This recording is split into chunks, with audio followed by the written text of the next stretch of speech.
neurología, fisiopatología, ¿no?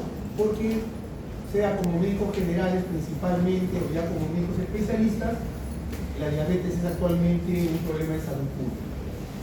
Se calcula que aproximadamente hay 250 millones de personas con diabetes y más o menos en el año 2050 alcanzaremos los 500 millones. Entonces vamos a ver el impacto que tiene y la importancia, comprendiendo la parte de la fisiología de la parte preventiva. Solamente como un breve recordaris, perdón.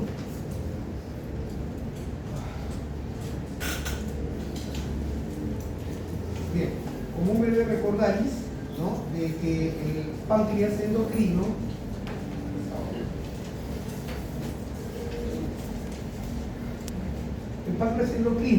va a estar constituido por 4 tipos de células, ¿ya?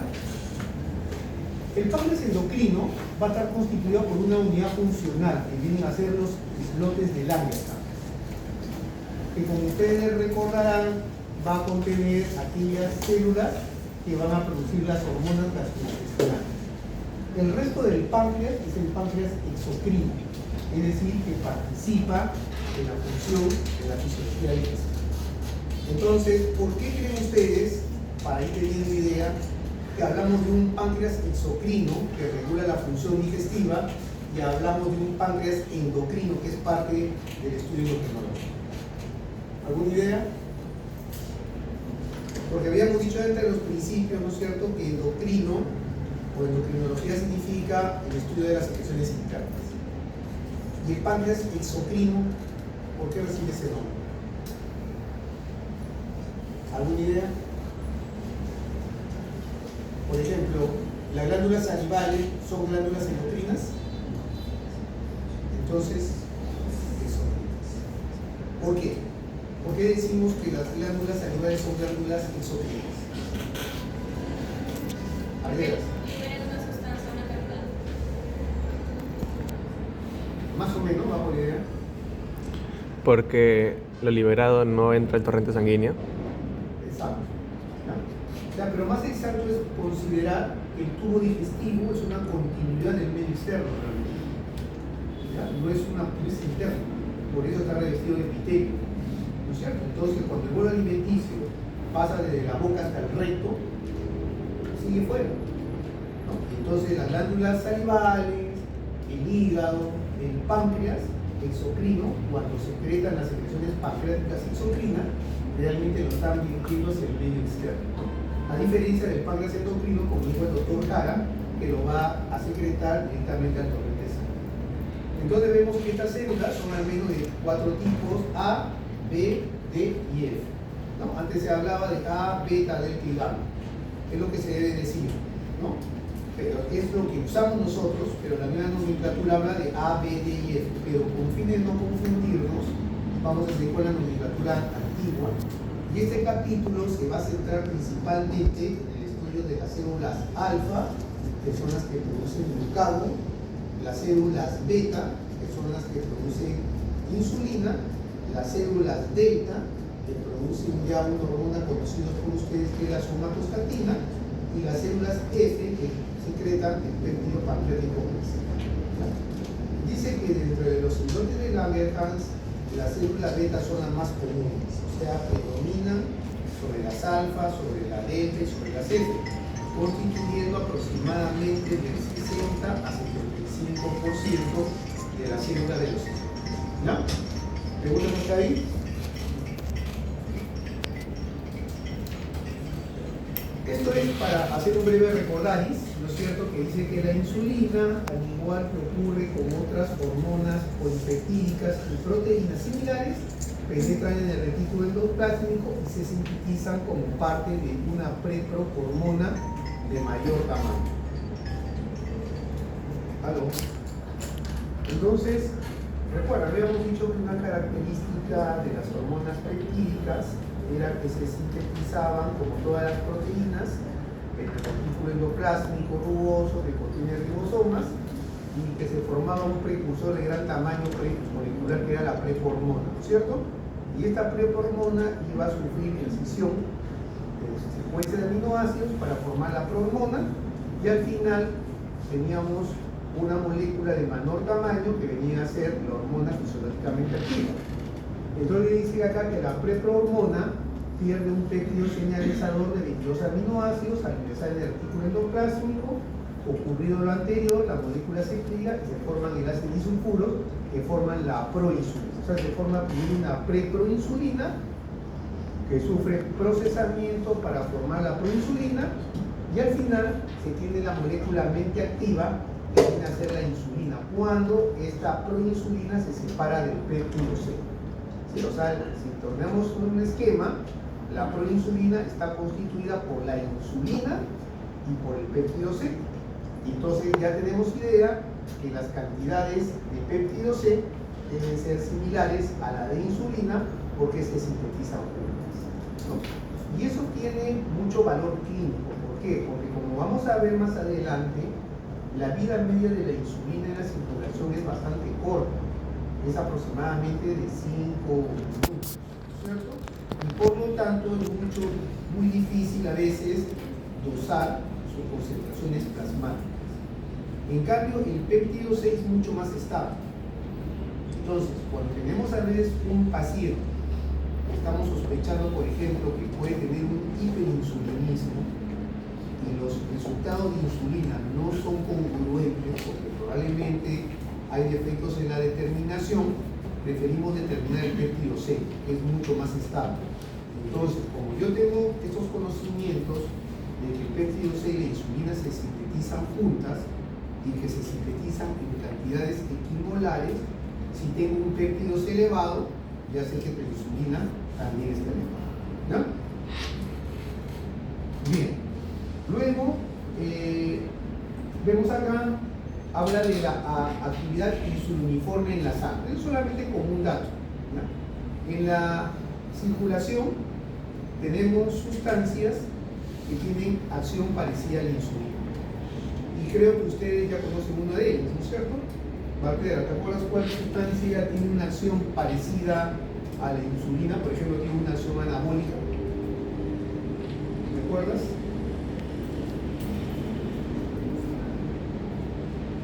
Ara, ¿recuerdas? Acevedo, ¿recuerdas? Diones, ¿recuerdas alguna hormona que tenga una acción parecida a la insulina? Castro, Manriquez. No. Factor de crecimiento uniforme de tipo 1, el IGF-1. ¿No? Factor de crecimiento similar a la insulina de tipo 1, que participa en el crecimiento, que habíamos que tenía una función anabólica, ¿no es cierto? Y también tenía acción antilipolítica, por ejemplo. Entonces, hay sustancias en la sangre que tienen actividad insuliniforme, es decir, una actividad de insulina, parecida a la insulina, pero que lamentablemente es de escasa intensidad. Es decir, ante la ausencia de insulina, la actividad de estos factores de crecimiento no compensa para cumplir su función, ¿ya?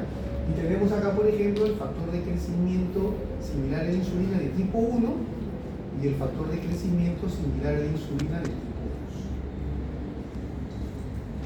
2. Aquí quisiera pasar para hacerlo más didáctico, no me gusta ese cuadro, pero nos hablaba de que el factor de crecimiento de tipo insulinómino de tipo 2, como habíamos visto, era importante durante el crecimiento, a lo largo del crecimiento, ¿sí? Mientras que el factor de crecimiento de insuliniforme de tipo 2 es más importante durante la etapa fetal. Entonces, si bien estas sustancias con acción similar a la insulina en condiciones fisiológicas como la de ustedes no tienen la actividad suficiente, por ejemplo, para controlar los niveles de glucosa, sí lo pueden hacer en situaciones patológicas. Ya, por ejemplo, si tenemos un paciente que sufre de hipoglicemias, es decir, tiene valores de glucosa bajos, y no es un paciente con diabetes que utiliza fármacos antidiabéticos, nosotros tendríamos que buscar, no la voy a hacer larga para no marearnos, una insuficiencia suprarrenal, por ejemplo, un hipotiroidismo, que es lo más frecuente. Pero puede haber pacientes que no tienen función tiroidea normal, tienen función suprarrenal normal. buscamos un insulinoma, es decir, un tumor productor de insulina. Preferimos el péptido C, pero el péptido C te sale normal. Inclusive este paciente puede tener niveles de insulina bajos. Entonces, lo que se sospecha es un síndrome de Deutsch-Potter. ¿Qué es un síndrome de Deutsch-Potter? Hay tumores mesenquimatosos, como por ejemplo los que se producen en el pulmón, que producen grandes cantidades de IGF-2.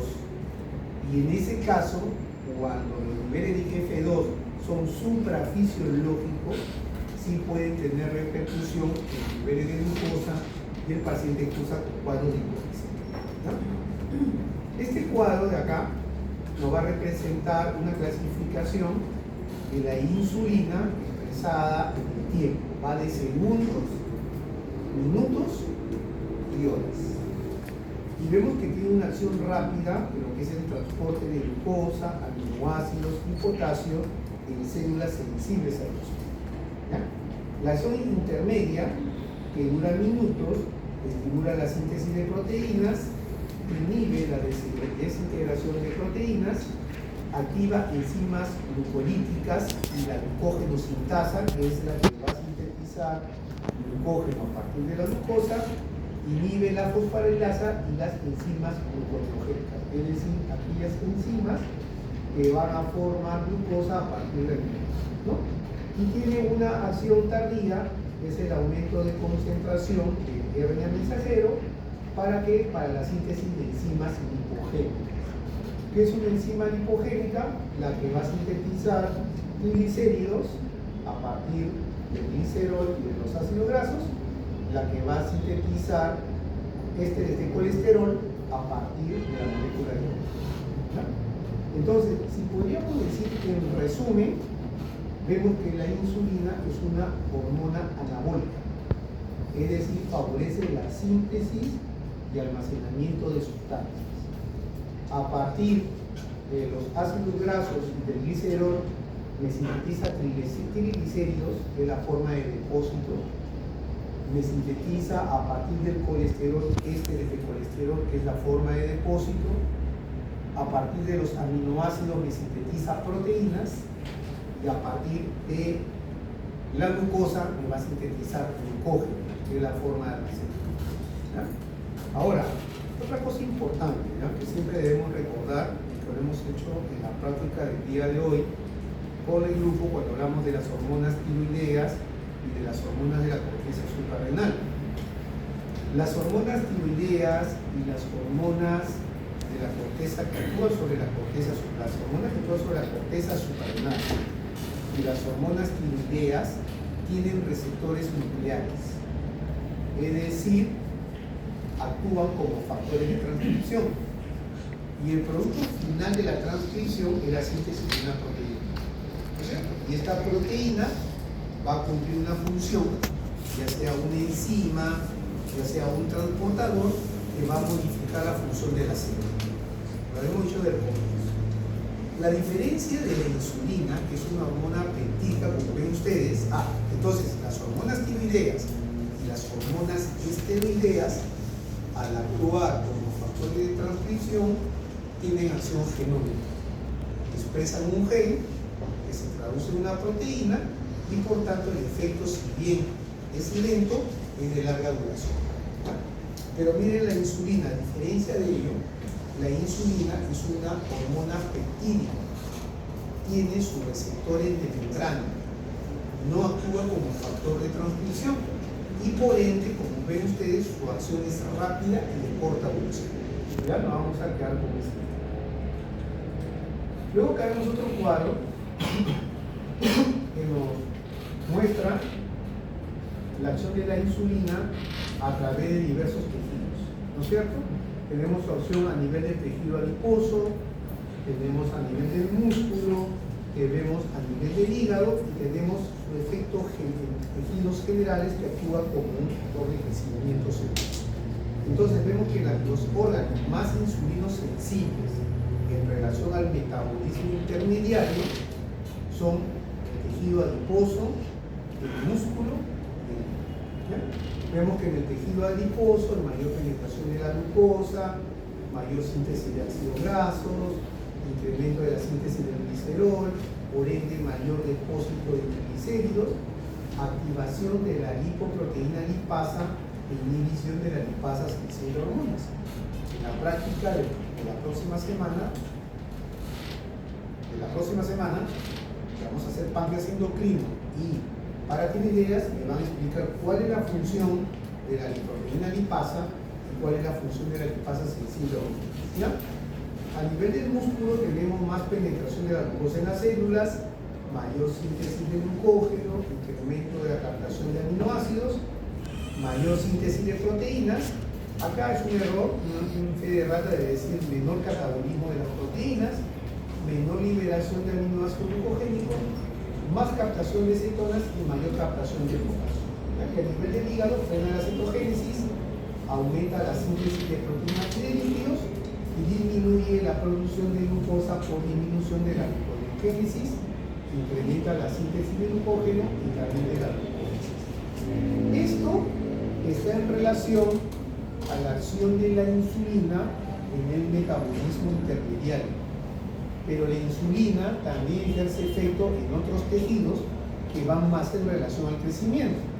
¿Sí? Por ejemplo, si nosotros tenemos una madre diabética o con diabetes, con valores elevados de glucosa, la glucosa atraviesa la placenta, llega a la circulación del feto. ¿Sí? ¿Y cuál cree, doctora Castro, que sería la respuesta del feto ante una elevación de la glucosa materna? Perfecto. ¿Cómo responde el feto? Porque la madre tiene diabetes, o sea, tiene una insuficiencia pancreática. ¿Sí? Tú me dices también que... El feto es posible que sea macrosómico. ¿Ya?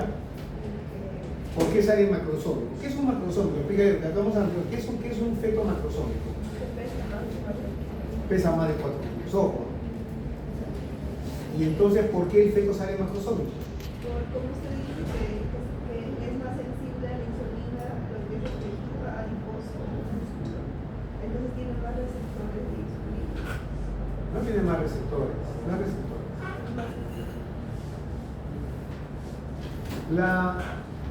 La madre es una deficiente de insulina. Entonces sus niveles de glucosa son altos. ¿No es cierto?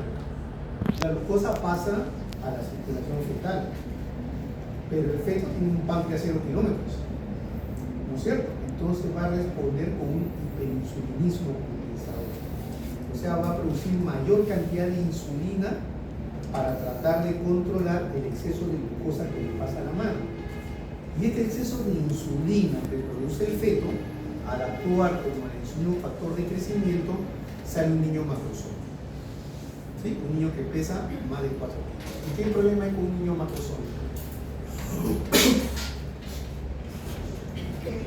O sea, ¿usted cómo le enfoca el problema de una gestante que tiene un niño grande? Que también va a sufrir de la diabetes. Ya, a largo plazo, pero complicaciones obstétricas ¿hay? Es cesárea. O el tamaño, ¿no es cierto? O sea, generalmente obliga a cesárea, ¿no? Porque hay dificultades que pase por el canal vaginal.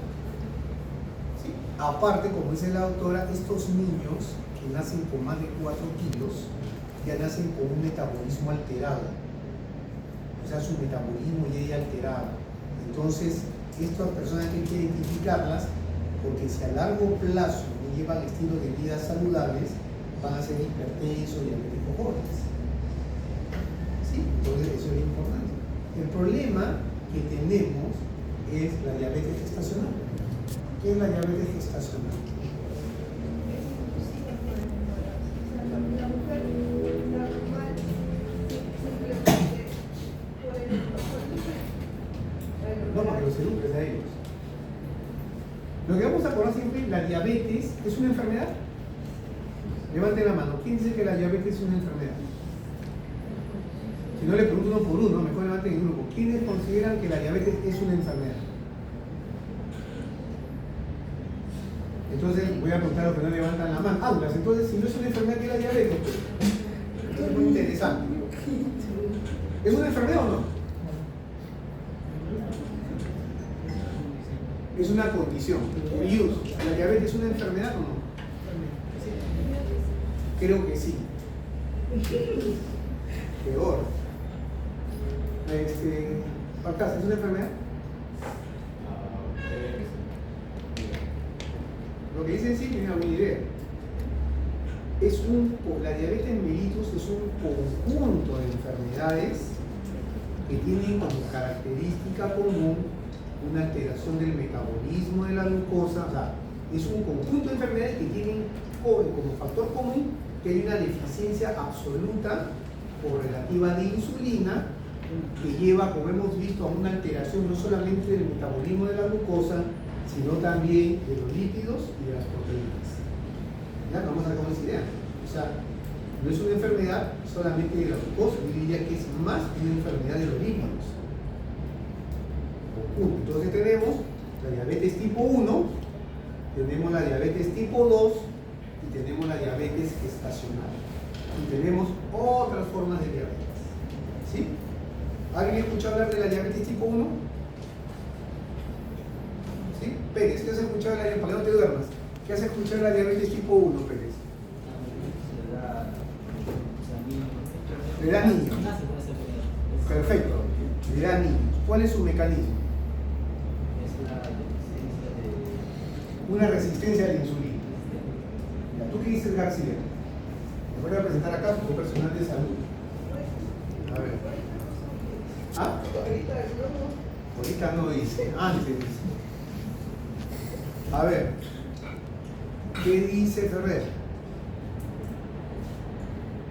¿Qué sabe de la diabetes tipo 1 y la diabetes tipo 2? El doctor dice diabetes tipo 1 es resistencia a la insulina. No, el que la diabetes tipo 1 creo que le da a personas que son caucásicas. ¿Por qué? ¿Va bien? ¿Por qué? Es la menos frecuente, ¿no? Claro, porque es menos frecuente. Más frecuente acá en el Perú, que es diabetes mellitus tipo 2. En el mundo. En el mundo. La diabetes tipo 1, entonces les dije, ¿no? La diabetes es una enfermedad que es un déficit absoluto o relativo de insulina. La diabetes tipo 1 es absoluto, es una enfermedad autoinmune. El niño crea anticuerpos que le destruyen el páncreas. Y entonces estos niños tienen que usar insulina de inicio. La diabetes tipo 2 no se presenta en niños, sino por ejemplo como el doctor Arana con sobrepeso, ¿no es cierto? La grasa del abdomen le crea resistencia a la insulina. Entonces, ¿qué pasa? Tú le puedes tomar la glucosa en un inicio y está normal, ¿sí? Pero a medida que pasa el tiempo, esas células que están trabajando a 150 comienzan a morir y ya comienza a tener una deficiencia relativa. Por eso los adultos, la mayor parte, sobre todo el principal factor es el sobrepeso, tienen chance de usar todavía antidiabéticos orales, ¿no? Porque tienen un remanente todavía de células B. ¿Ya? Y la diabetes gestacional es otro tipo de diabetes que se presenta, como dice la doctora, durante la gestación, principalmente a las 24 o 28 semanas, ¿no? ¿Por qué?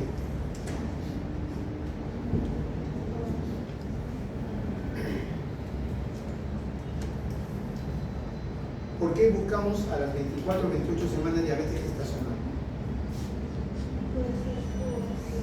Por lógica, ¿qué te indica el tiempo ya?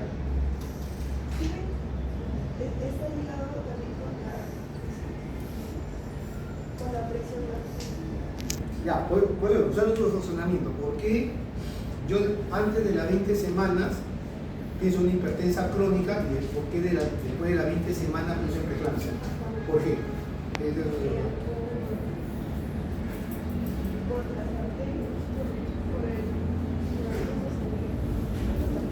Por las arterias.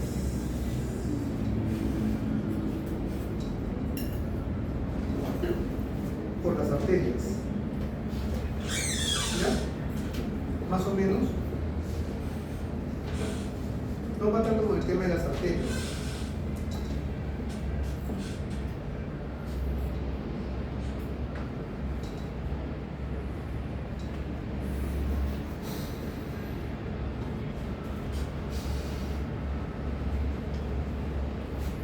Porque es, se van con la idea, así nada más, ¿ya?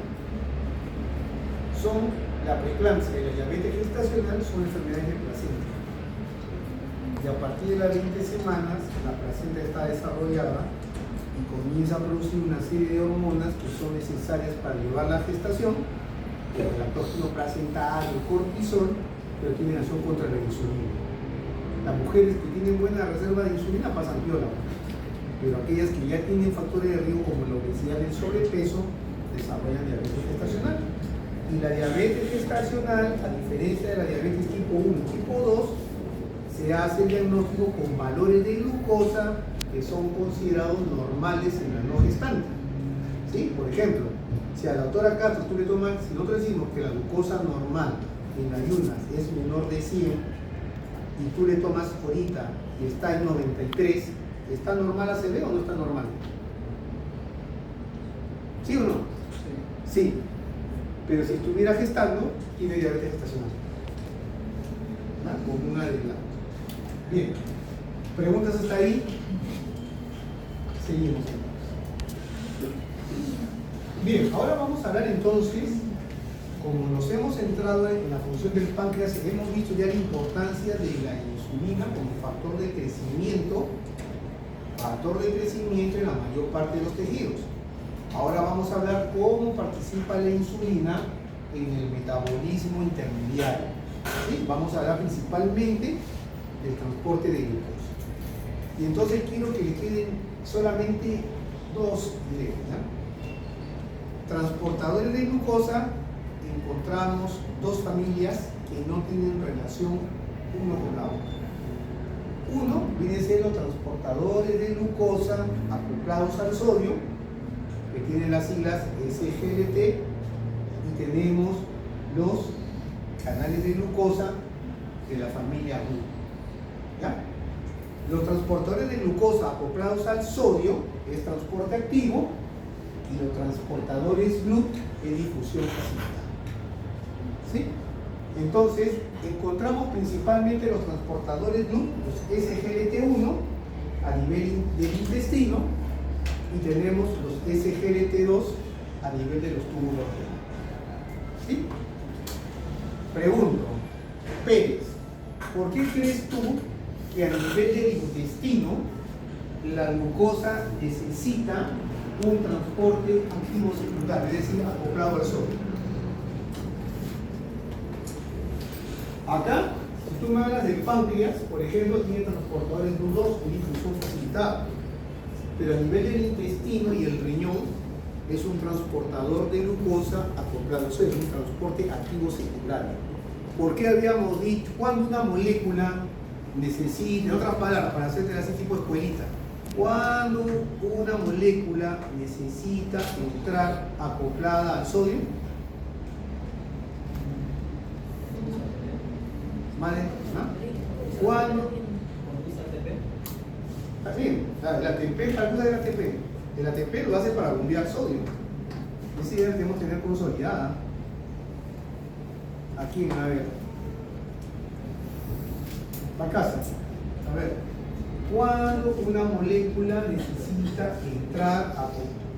El otro dice que necesita ATP, sí, pero necesita ATP para bombear el suelo fuera. ¿No es cierto? Crea un gradiente de concentración que hace que el sodio esté permanentemente entrando a la célula.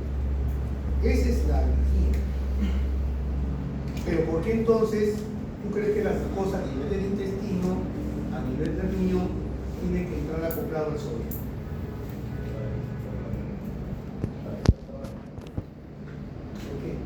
¿Por qué? ¿Por qué? ¿Cuándo hay un transporte? ¿Cuándo es una molécula y solamente un tiroides? ¿Cuándo es necesita un transporte secundario? Cuando una molécula, por ejemplo, necesita entrar acoplado al sodio, apunta. Mesa. ¿Cuándo? ¿Ah? Fuerte. No tiene nada que ver con un peristalio. Murió, ¿qué dice? Estoy leyendo el Son veces, acuérdense que el transporte activo secundario, la mayor parte de los transportes activos secundarios, hasta cuando veamos la parte del digestivo, es acoplado al sodio, ¿no? Esa es la función de la bomba sodio-tepeasa, o sea, bombear sodio afuera, de modo que el sodio, siguiendo un gradiente, es un movimiento continuo. Entra, pero lo saca, ¿no? Entra, entonces, ese es el movimiento del sodio. Entonces, hay moléculas como el yodo, hay moléculas de la glucosa que aprovechan este gradiente de concentración del sodio para entrar, para acoplarse, y como dice la doctora, entrar en contra de un gradiente de concentración. ¿Ya? Entonces, acá lo que nos va a interesar principalmente, se los he puesto con flechita, es los transportadores GLUT que vamos a encontrar en la célula beta y los transportadores GLUT4 que encontramos principalmente en los órganos insulinos sensibles. ¿Cuáles eran, Gabino, los órganos insulinos sensibles? Gabino, ¿cuáles eran los órganos insulinos sensibles como mencionaba? Los principales órganos insulinos sensibles.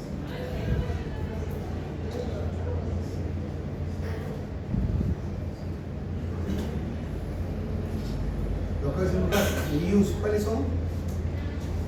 Ahora, pueden moverte un poco para ver. ¿Cuáles eran los órganos más insulinos sensibles? Hasta acá he escuchado acá, o sea, sí ha quedado idea. Ha quedado, ¿no? Se ha dicho. Así. ¿Cuáles son?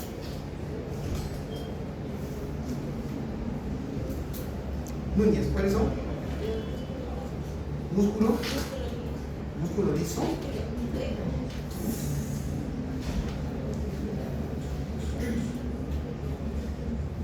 Músculo liso nada más. Yo diría que hasta el músculo estriado. ¿Qué más? Tejido adiposo y en forma indirecta el hígado, ¿ya? Pero nos queda acá el dibujo, entonces esos son los transportadores. Entonces vamos a tener una idea de qué tipo de transportador. Estos, cuando hay difusión facilitada, sí ingresan siguiendo un gradiente de concentración, ¿no? Entonces, GLUT2 y GLUT4. Preguntas hasta ahí.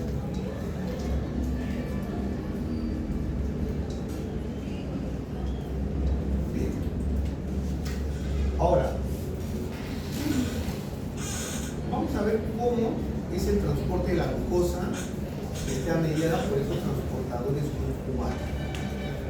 Entonces nos vamos a imaginar, vamos a ver a lo largo de la unidad, comemos, ¿no es cierto? Cuando veamos en la parte digestiva vamos a ver la acción de la amilasa, las bisacaridasas, que van a degradar prácticamente los almidones en glucosa, lo absorben a nivel intestinal. ¿Por qué tipo de transportador? ¿Qué tipo de transportador me sabes que absorbe a nivel del intestino la glucosa?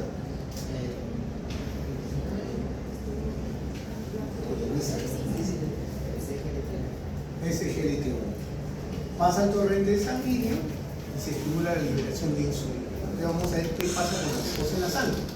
Entonces, la idea principal es de que al unirse la insulina a su receptor, se produce una serie de reacciones que producen la activación de una fosfatidilinositol. En otras palabras, se elevan los niveles de fosfatidilinositol. El producto final de todo esto es que si nosotros tomamos una fibra muscular esquelética, nosotros vemos que hay vesículas que contienen al GLUT4. Como hemos dicho, las hormonas peptídicas no sintetizan proteínas, por eso la acción es rápida. Estos GLUT4 ya están flotando en el citoplasma. Entonces, cuando se nivelan los niveles de glucosa en sangre, son detectados por la célula beta y se libera insulina. La acción de la insulina a su receptor hace que estos transportadores GLUT4 que están flotando en el citoplasma se expresen en la membrana de la fibra muscular, facilitando, por difusión facilitada, el ingreso de la glucosa. Y lógicamente, cuando los niveles de glucosa en sangre se normalizan, se deja de producir insulina, y entonces al dejar de producir insulina, estos transportadores GLUT4 se internalizan nuevamente para ser utilizadas en la síntesis, ¿no?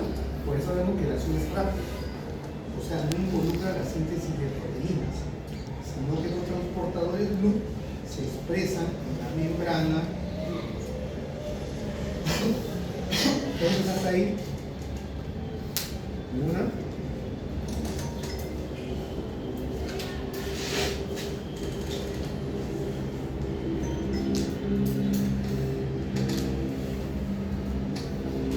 Solamente para que no veamos la importancia, y vamos a pasar acá. Vamos a hablar un poquito de las una idea que quiero que nos olviden. ¿Cuál es la importancia que tiene el ejercicio en la prevención de la diabetes? Va en relación a estos transportadores. Vamos a hacer un poco la historia natural de la diabetes. Hemos dicho que el factor principal, o sea, el principal factor de riesgo para la diabetes es el sobrepeso y la obesidad. ¿Y cuántos consideran acá que están con sobrepeso? Me gusta tu honestidad. ¿No es cierto? La mayor parte de la población. Sí, así. Ahora,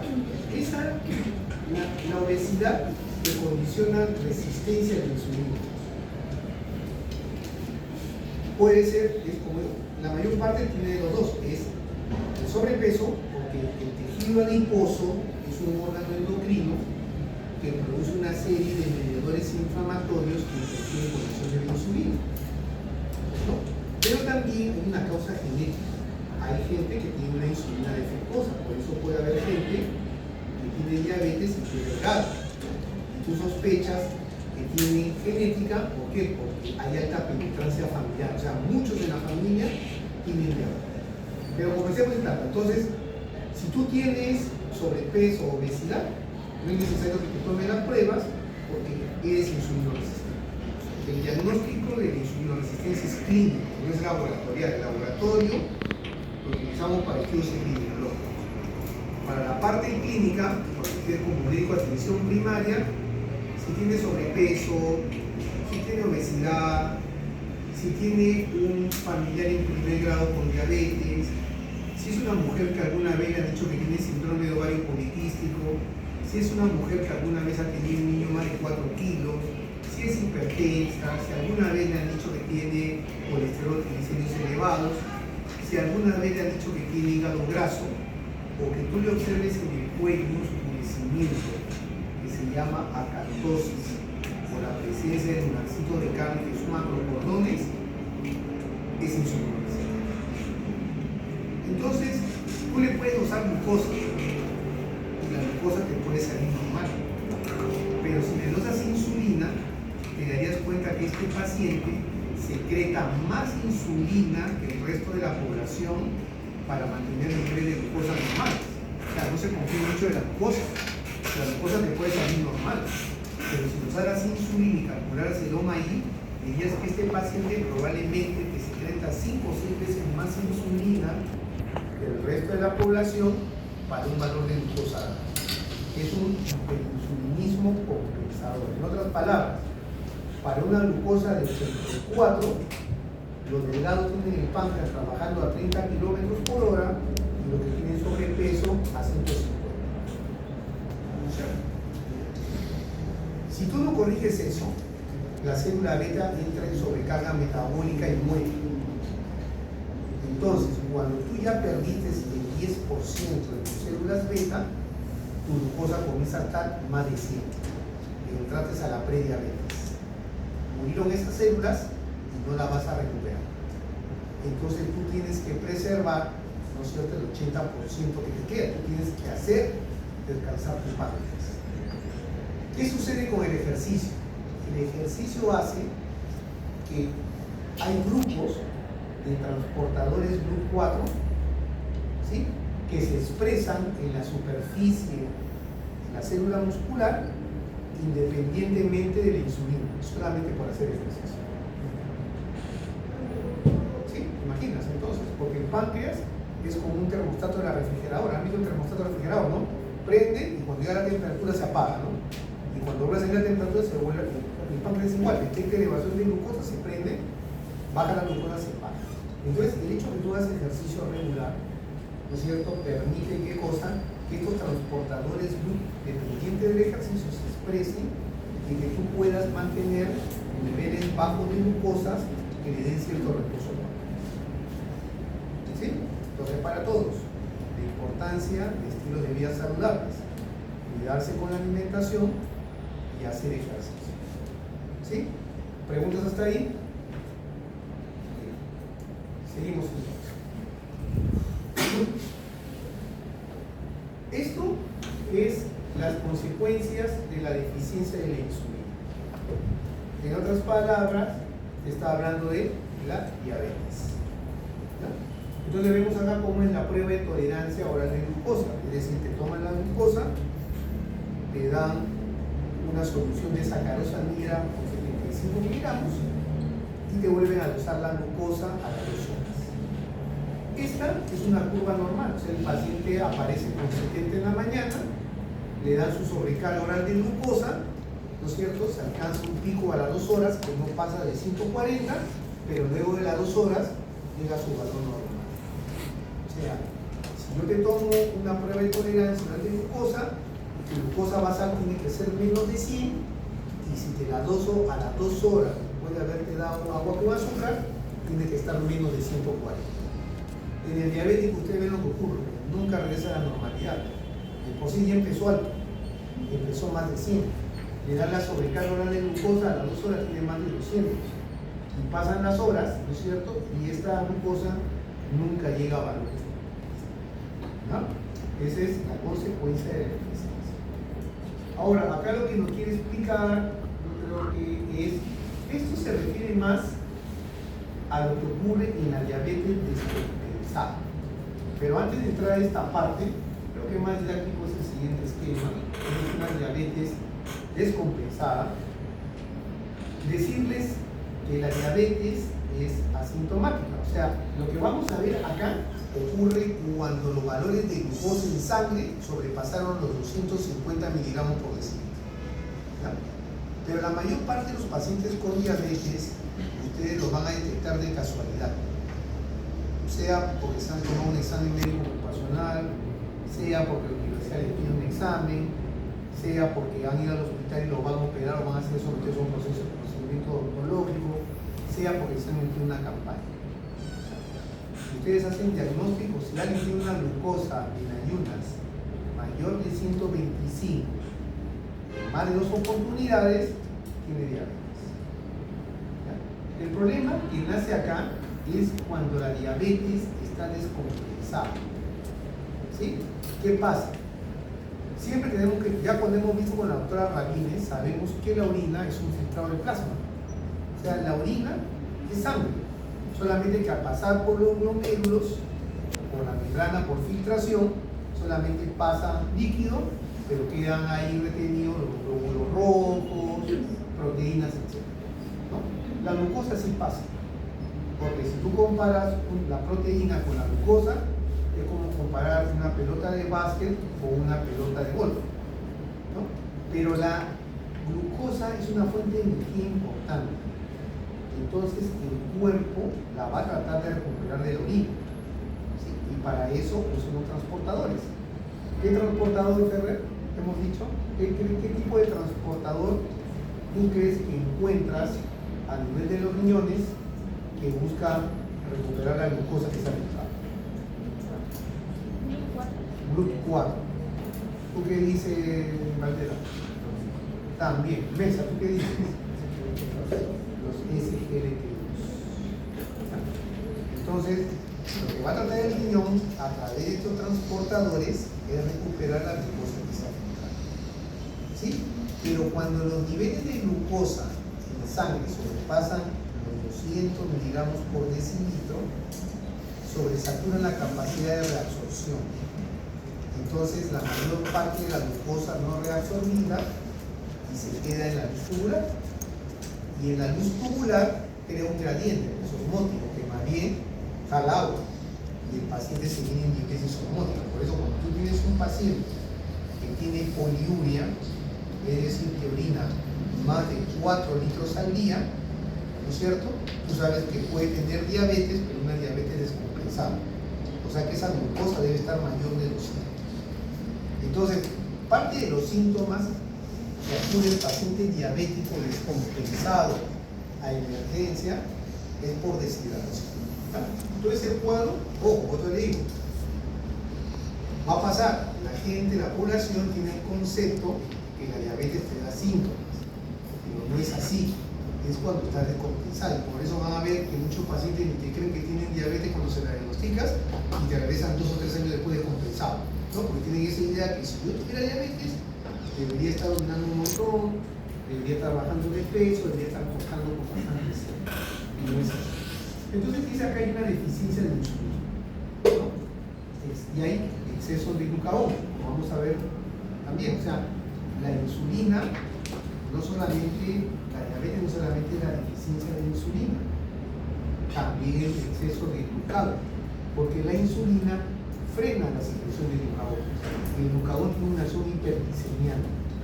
Entonces vemos que cuando hay exceso de insulina y exceso de glucagón, como en la diabetes, hay menor captación de glucosa, ¿no es cierto? Como hay menor captación de glucosa, aumentan los niveles de glucosa en sangre. Y como hemos dicho que los riñones son filtrados, hay glucosúria. Aumentan las concentraciones de glucosa en el cuerpo. Entonces, ocurre una diuresis osmótica y por ende hay deshidratación del paciente y también hay pérdida de electrolitos, principalmente en el corazón. También hemos dicho que la insulina es una hormona anabólica. Si hay deficiencia de insulina, favorece la lipólisis, es decir, favorece la degradación de los triglicéridos en ácidos grasos libres y glicéridos. La mayor parte de los ácidos grasos libres son metabolizados en el hígado para formar acetilcoenzima A, que es una forma de energía, pero también cuando el hígado se encuentra sobrecargado de ácidos grasos libres, se comienza a formar los famosos cuerpos cetónicos.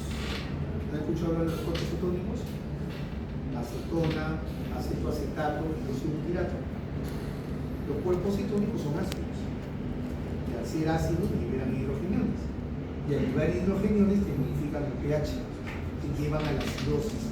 Entonces el paciente cursa con una cetoacidosis diabética que realmente es una acidosis metabólica, ¿no? Y al mismo tiempo, como hay deficiencia de insulina, no se sintetizan proteínas, sino que hay mayor degradación de proteínas, se degrada en aminoácidos.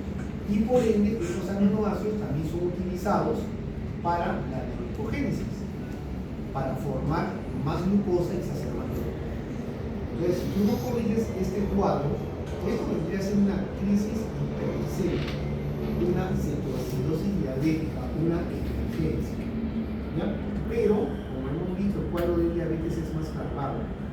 ¿Ya? Y mucho de mayor peso. ¿Preguntas hasta ahí? Arguedas. ¿Cuál sería la manifestación clínica de la cetoacidosis? De la cetoacidosis diabética, los síntomas cardinales de diabetes. ¿Cuáles son los síntomas cardinales? Pues no sabes si el paciente está... Bueno, no han llevado semiología, pero tú puedes sospechar acidosis metabólica en un paciente con ambiente afrutado, tiene un ambiente a frutas, por la acción de las cetonas, ¿no? Pero el paciente con diabetes descompensada te va a entrar por las 4 P: poliuria, polidipsia, pérdida de peso y polifagia. ¿No es cierto? Poliuria, ¿por qué? Porque vemos que se está deshidratando y está orinando un montón. La polidipsia lógicamente va a tener bastante sed, una sed insaciable. La polifagia, porque está perdiendo glucosa por orina, está perdiendo calorías. Y la pérdida de peso, lógicamente también por la pérdida de glucosa, ¿no? Esos son los síntomas cardinales de la diabetes, pero como te digo, eso lo vemos en la diabetes descompensada, en diabetes de larga data. La mayor parte de los pacientes se detectan por casualidad, son asintomáticos. ¿Preguntas? Bien. Entonces, ya hemos visto que la manifestación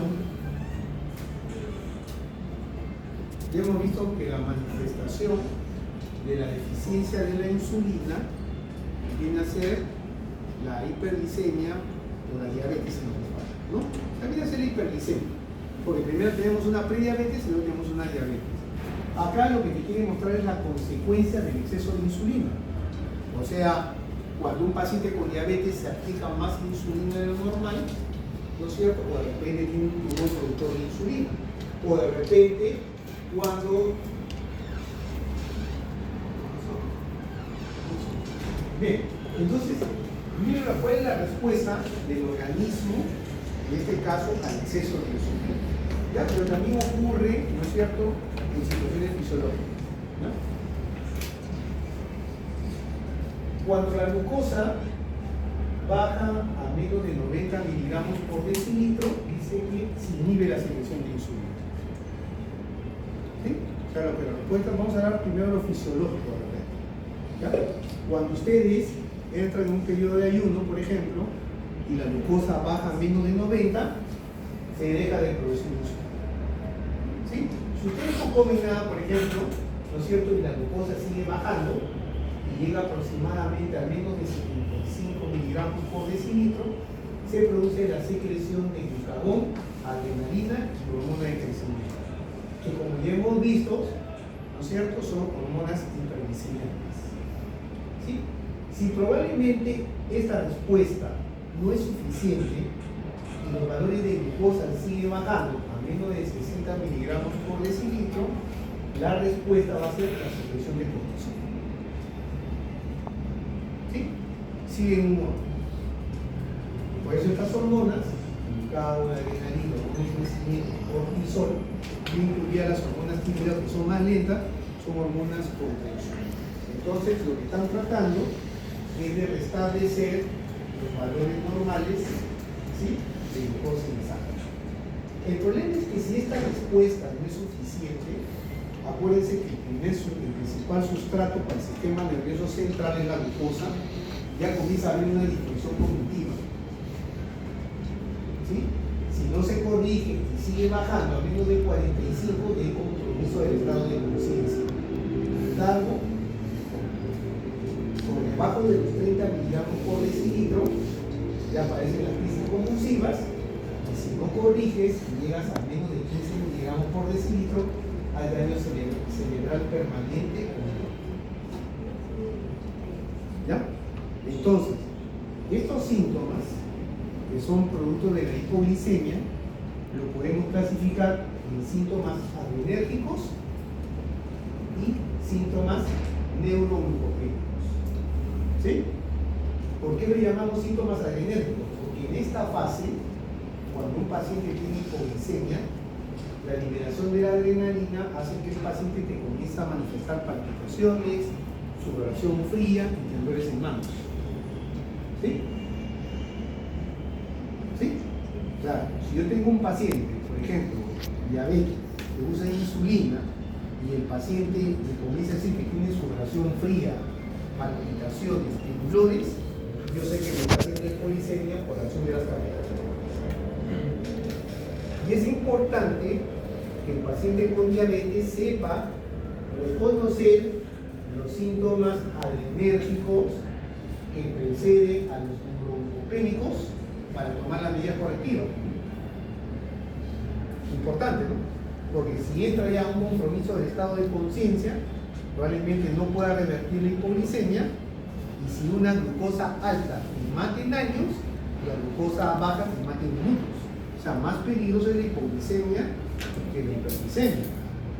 Por eso también no se asombren ustedes cuando estén en emergencia y entra un paciente inconsciente, diabético, independientemente de que antes no esperan ni la glucosa, le meten su bolo de destroza, ¿no es cierto? Porque dicen preferible impulsarlo a que el paciente esté hipoglicémico, ¿no? A ver, o sea, pues a veces no tienen ni tiempo de tomar la glucosa cuando está, entonces de todas maneras le van a meter su bolo de destroza, ¿no?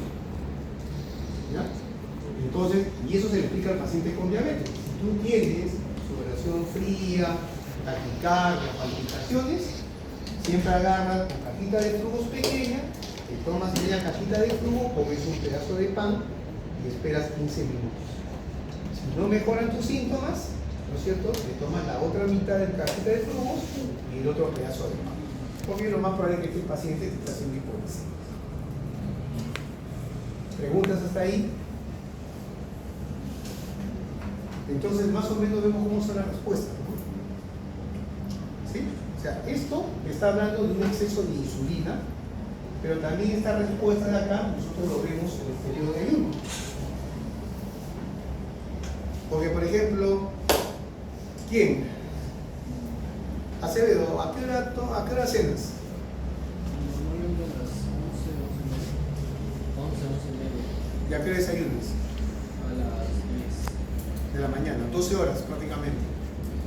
Entonces, pregunto, si nosotros decimos que la glucosa es el principal sustrato para el sistema nervioso central, y el doctor Acevedo cena a las 11 de la noche y 12 horas no come nada, ¿cómo mantiene un adecuado aporte de glucosa a su sistema nervioso central? Barcaza, a ver, aquí se mueve ahí. Quiere participar, yo no quiere participar, está en pie, entonces ya le llamo. Y yo no que llamo, porque yo...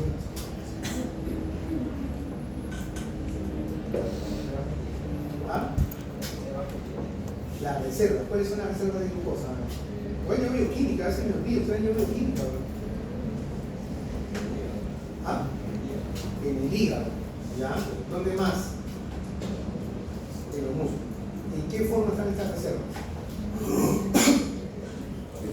¿Ah? ¿En la 1?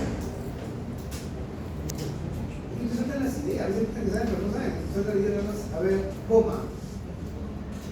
¿Qué dices? Morey, ¿qué dices?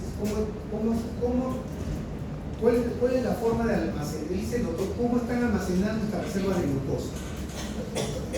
¿Ah? 1, ¿dónde más? Pero principalmente el doctor dijo músculo y hígado. ¿En qué forma? De glucógeno.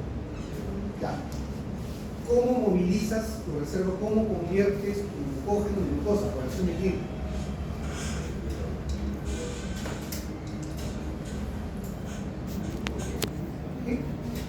Por lógica.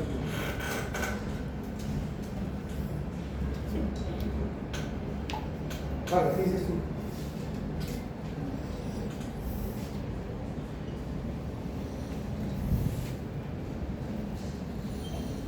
Bien. García, ¿qué dices tú?